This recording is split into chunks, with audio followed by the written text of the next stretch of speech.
Hello everyone, कैसे हैं आप सभी लोग। तो इंग्लिश पॉइंट पर जैसा कि डेली प्रैक्टिस होती है ऑब्जेक्टिव टाइप्स क्वेश्चंस की, और आप सभी लोग पार्टिसिपेट भी करते हो, अपनी इंग्लिश ग्रामर को इम्प्रूव भी कर रहे होगे। आई होप कि आपकी स्टडी बहुत अच्छी चल रही होगी।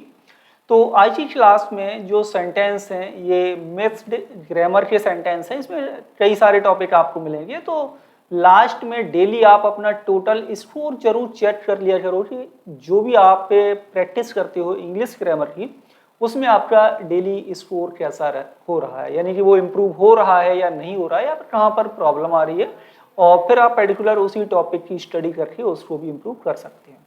तो चलिए शुरू करते हैं आज की क्लास को, और सबसे पहला लेते हैं सेंटेंस नंबर 1। सेंटेंस 1 में है there is a beggar at the gate, यानी दरवाजे पर एक भिखारी है। और यहाँ पर है क्वेश्चन मार्क। इस सेंटेंस में आपको 4 ऑप्शन दिए हुए हैं, और यहाँ पर करेक्ट आंसर बताना है आपको कि राइट क्वेश्चन टैग क्या बनेगा सेंटेंस नंबर 1 में। जैसा कि आप सभी लोगों को पता है, क्वेश्चन टैग बनाते समय हम देखते हैं स्टेटमेंट, और स्टेटमेंट जब आपका कैसा हो, पॉजिटिव हो, तो क्वेश्चन टैग कैसा बनता है, क्वेश्चन टैग बनता है आपका निगेटिव। तो राइट आंसर क्या होगा, राइट आंसर होगा इज है, तो ये हो जाएगा इजेंट। अब आता है आपका देयर लगा हुआ है यहाँ पर, तो देयर का इट नहीं होता है, देयर का देयर ही रहेगा। करेक्ट आंसर होगा ऑप्शन नंबर डी सेंटेंस 1 में। ओके, नेक्स्ट है सेंटेंस 2 कि one should love one's country, यानी हर किसी को अपने देश से प्रेम करना चाहिए। ये भी क्वेश्चन टैग आपको बनाना है। 4 ऑप्शंस हैं आपके पास कि राइट आंसर सेंटेंस 2 में क्या है। तो मॉडल वर्ब यहाँ पर क्या यूज हुई है आपकी शुड, और स्टेटमेंट कैसा है, पॉजिटिव है, तो मॉडल वर्ब फिर कैसी यूज होगी, निगेटिव। निगेटिव होगी तो यहाँ पर हम इसको लिखेंगे शुड का हो जाएगा शुडंट, और वन है तो वन के लिए क्या यूज करेंगे, वन के लिए हम वन को ही प्रयोग करेंगे, ये ही में कन्वर्ट नहीं करेंगे, अदरवाइज ये सेंटेंस आपका हो जाएगा गलत। यानी क्वेश्चन टैग बनाते समय जो वन प्रोनाउन है उसका वन ही रहेगा। राइट आंसर क्या हुआ, तो राइट आंसर हुआ सेंटेंस नंबर 2 में आपका ऑप्शन नंबर ए। नेक्स्ट बढ़ते हैं आगे, और नेक्स्ट है सेंटेंस 3 कि my uncle and guardian A doctor. ये आपका आ गया सब्जेक्ट वर्ब एग्रीमेंट का रूल, ठीक है, और काफी एग्जाम में पूछा भी जाता है। क्वेश्चन किसी भी तरह से मिले तो आप देखिए कि मेरे जो अंकल और गार्डियन है वो कौन है, डॉक्टर हैं। एज आएगा, आर आएगा, वर आएगा, या फिर एम आएगा, यानी आपको सब्जेक्ट देखना है, सब्जेक्ट सिंगुलर है या प्लूरल है। रूल तो ये कहता है जब भी कोई आपके दो नाउन या प्रोनाउन कंजंक्शन एंड से जुड़े हों तो वर्ब आपको प्लूरल प्रयोग करनी चाहिए, लेकिन पहले वाले नाउन से पहले आपका डिटर्मिनर लगा हुआ है, लेकिन दूसरे वाले से पहले नहीं लगा है, तो इसका मतलब हुआ कि वही मेरे अंकल हैं और वही मेरे संरक्षक हैं। तो व्यक्ति एक है, उसके लिए यहाँ पर 2 नाउन का प्रयोग किया गया है। जब पर्सन एक है तो सिंगुलर वर्ब यूज करेंगे, एम आएगा नहीं, प्लूरल वर्ब यूज आपको करना नहीं है। करेक्ट आंसर ऑप्शन नंबर होगा आपका option number A. Okay, next है सेंटेंस 4। और हाँ, अभी तक आप लोगों ने इंग्लिश पॉइंट का ऐप डाउनलोड नहीं किया हुआ हो तो इंग्लिश पॉइंट का ऐप जरूर डाउनलोड कर ले। उसमें आपको 20,000 प्लस पीडीएफ, लगभग 3 लाख से ज़्यादा सेंटेंस डेली अपडेट हो रहे हैं, और ये 1 ईयर तक के लिए आपको ओनली 99 रुपीज़ में मिल रहा है, और लगभग सारे टॉपिक इसमें कवर हैं, और आप अपनी इंग्लिश ग्रामर को इम्प्रूव कर सकते हैं।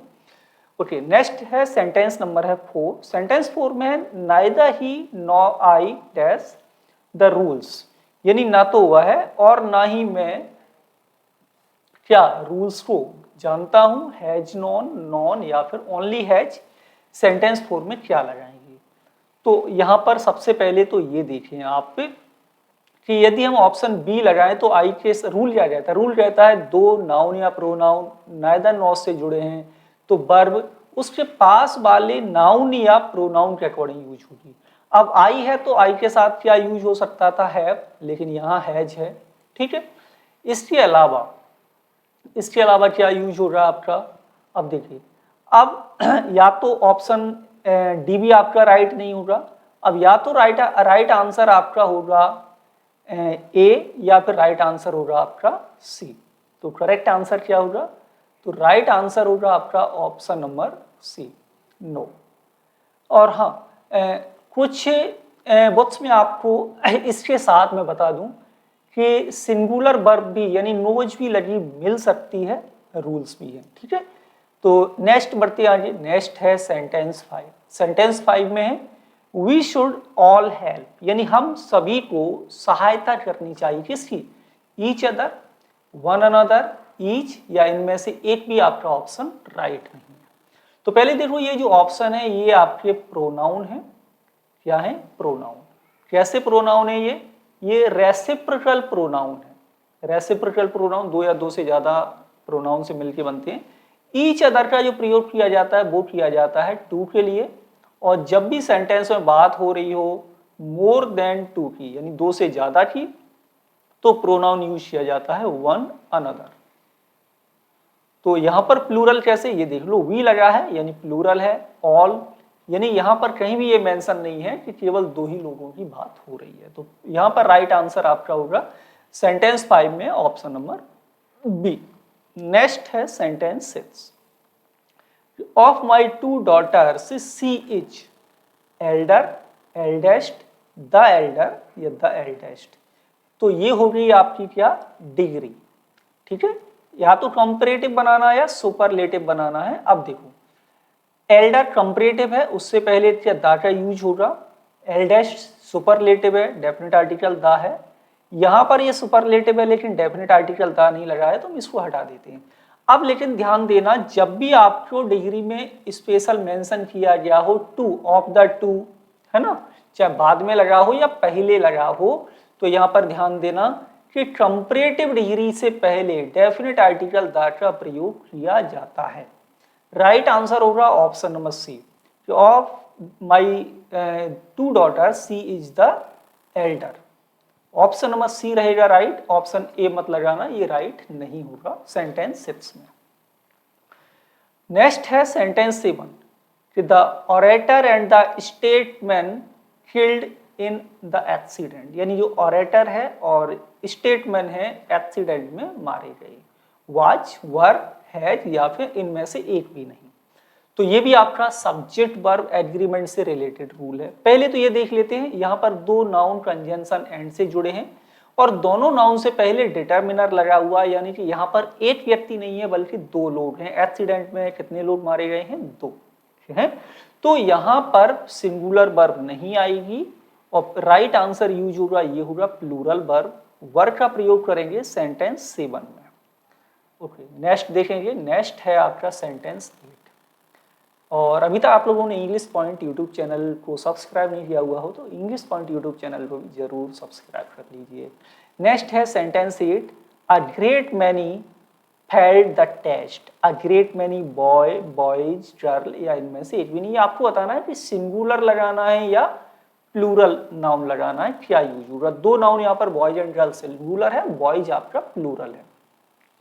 तो सेंटेंस 8 में देखें, अ ग्रेट मैनी, ऊपर से जो गर्ल एंड बॉयज लिखी हुई ये आपके काउंटेबल नाउन है और मैनी के बाद आता है प्लूरल काउंटेबल नाउन। तो यहाँ पे क्या यूज करना है आपको? यहाँ पर यूज करेंगे ऑप्शन नंबर बी, बॉयज आपका यहाँ पे राइट आंसर होगा सेंटेंस 8 में। नेक्स्ट है सेंटेंस 9 कि more than one attempt, more than one attempt made to break the door. ठीक है, तो यहां पर बताना है कि ये आपका सब्जेक्ट सिंगुलर होगा या plural, have been, has been, were या हैव। राइट आंसर बताएंगे। तो देखो जब भी सेंटेंस में मोर देन वन लगा हो, इसके साथ आपको जो वर्ब प्रयोग करनी होती है वो सिंगुलर यूज करना होता है। यहाँ पे जो राइट आंसर होगा ये होगा हैज बीन। क्या होगा right answer? Option number B, sentence 9 में। नेक्स्ट सेंटेंस, सेंटेंस नंबर है 10। The question has been discussed. Sentence को ध्यान से देखेंगे, पैसिव वॉइस लिखा हुआ है। कैसा लिखा है? पैसिव वॉइस, लेकिन मैनी, मच, अ फ्यू या इनमें से एक भी नहीं। राइट आंसर क्या यूज होगा? अब यहाँ पर डिस्कस्ड आपका पास्ट पार्टिसिपल है और पास्ट पार्टिसिपल से पहले मैनी, मच या अ फ्यू। देखो अ फ्यू के बाद प्लूरल काउंटेबल नाउन आता है और मैनी के बाद भी प्लूरल काउंटेबल नाउन आएगा लेकिन ये एडजेक्टिव है तो एडजेक्टिव को मॉडिफाई करने के लिए यहाँ पर फ्यू के बाद नाउन भी होना चाहिए। लेकिन क्वेश्चन तो यहाँ पर केवल एक ही है, क्वेश्चन केवल एक ही है। डिस्कस की बात कर रहे हैं, अब डिस्कस से पहले हम यहाँ पर यूज करेंगे much. Much discussed plus past participle का प्रयोग किया जाता है, मैनी प्लस पास्ट पार्टिसिपल का प्रयोग नहीं किया जाएगा। तो राइट आंसर हो जाएगा ऑप्शन नंबर बी, सेंटेंस 10 में। तो चलिए आज की क्लास में हो गए आपके ये 10 सेंटेंस। जल्दी से कमेंट के माध्यम से बता दो और बता दो कि नेक्स्ट जो मैं टॉपिक लूँ क्वेश्चंस का वो क्या होना चाहिए। और आज की क्लास में आपको ऐसा कोई पॉइंट जो आपको समझ में आया हो या नई चीज कोई चीज मिली हो तो कमेंट के माध्यम से जरूर बता सकते हैं। मिलेंगे आपसे अगली क्लास में। Thank you for watching.